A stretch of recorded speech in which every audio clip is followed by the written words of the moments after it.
چلیں داتا علی حجویری گنج بخش فیض عالم مظہر نور خدا کا عرس مبارک 980واں عرس مبارک کے موقع پر ملک بھر سے زائرین کی آمد شروع، سیکیورٹی کے فل پروف انتظامات، وزیر اعلیٰ محسن نقوی کی خصوصی شرکت۔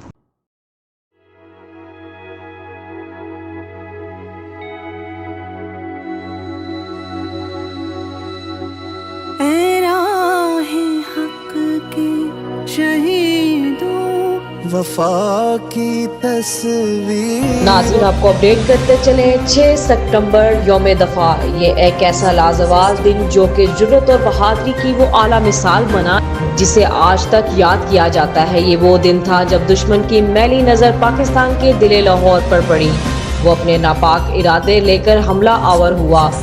اس قوم کے بہادر نوجوانوں نے اپنی بہادری کی ایسی مثال قائم کی کہ دشمن کو منہ کی کھانی پڑی۔ پاکستان کی فوج نے ہمیشہ ثابت کیا کہ وہ ہر طرح سے اپنے ملک کا دفاع کرنا جانتے ہیں۔ یوم دفاع 6 ستمبر کے موقع پر چودھری عامر شہباز بھنڈر کا کہنا تھا، ہم ایک بہادر قوم ہیں، ہماری قوم کا بچہ بچہ اپنے دفاع کرنا جانتا ہے۔ 6 ستمبر کو ہونے والا ہر شہید ہمارے لیے قابل فخر ہے۔ پاک فوج کے ان تمام عظیم شہیدوں کو ہم سلام پیش کرتے ہیں۔ پاکستان زندہ باد، پاکستان پائندہ باد۔